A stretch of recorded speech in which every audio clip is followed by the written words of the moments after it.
महाराज श्री नमोस्तु नमोस्तु नमोस्तु महाराज श्री। महाराज जी मेरी जिज्ञासा, हाँ बोलिए अनिल जी। हाँ मतलब मेरा यह है कि मतलब बच्चे बोलते हैं कि आप मंदिरों में दान देते हैं, तो आप शिक्षा में, एजुकेशन में और धार्मिक संस्थाओं में, औषधालय में, इसमें तो दान क्यों नहीं देते? तो उसके बारे में बोलते हैं। बच्चे कहते हैं आप मंदिर के लिए दान देते हो, अन्य कार्यों के लिए, एजुकेशन के क्षेत्र में, मेडिकल हेल्थ के क्षेत्र में या अन्य लोकोपकारी कार्यों के क्षेत्र में हमें दान क्यों नहीं करना चाहिए? बिल्कुल करना चाहिए।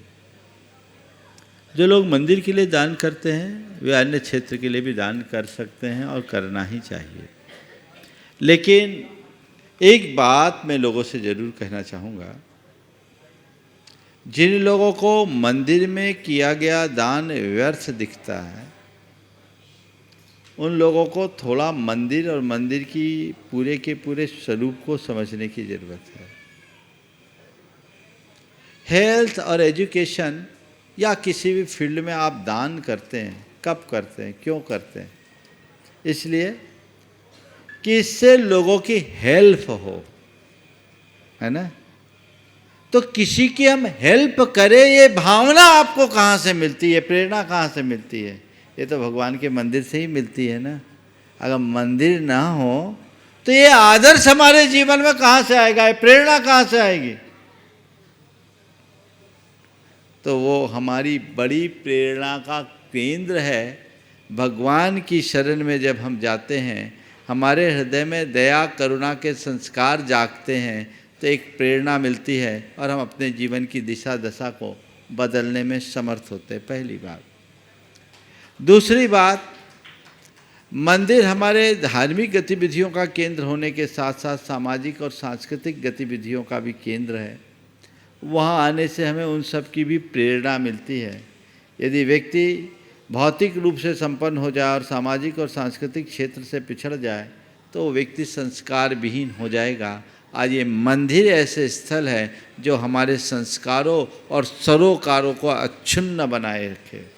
जितना जरूरी हमारे लिए स्वास्थ्य है और जितनी आवश्यकता शिक्षा की है, उससे कहीं अधिक आवश्यकता हमारे संस्कारों की रक्षा की है। वो केवल मंदिर में ही हो सकते हैं, अन्यत्र नहीं। इसलिए मंदिरों के निर्माण पर ध्यान देना चाहिए।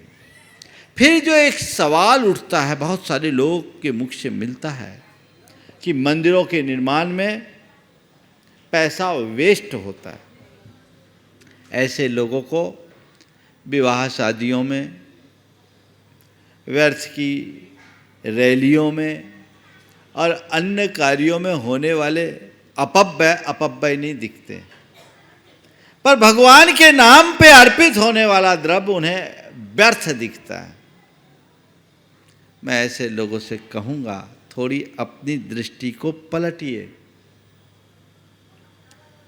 अगर मुझसे पूछो तो मैं कहता हूँ ये मंदिर हमारे देश की इकोनॉमी को बढ़ाने का एक बड़ा आधार है।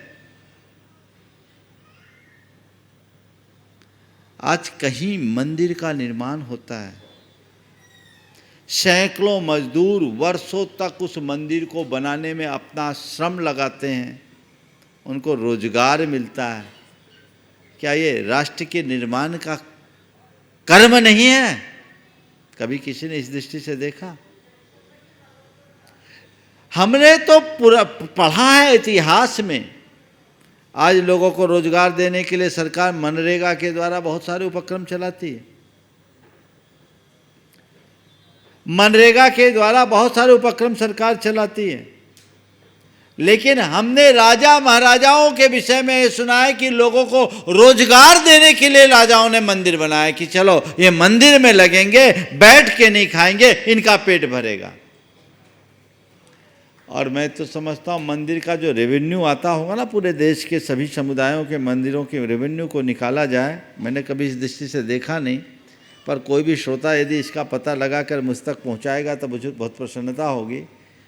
जीडीपी में भी इसका अच्छा रोल होगा। छोटा मोटा रेवेन्यू मंदिर के सेक्टर से नहीं होगा। मुझे लगता है एक अच्छा अनुपात इससे निकल सकता है। हजारों करोड़ का तो सालाना होगा ही संपूर्ण देश में, तो ये देश की अर्थव्यवस्था का आधार भी बन सकता है, बन सकता नहीं।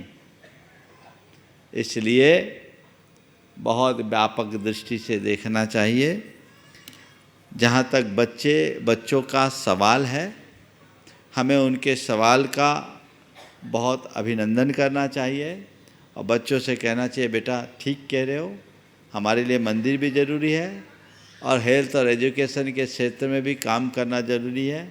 हम वहाँ भी करेंगे, यहाँ भी करेंगे। ये हमारा एक दीर्घकालिक कार्य है, वो अल्पकालिक कार्य है। जहाँ जो जैसा प्रसंग मिल जाए, हमें तदनुरूप कार्य करने की आवश्यकता और अपेक्षा है।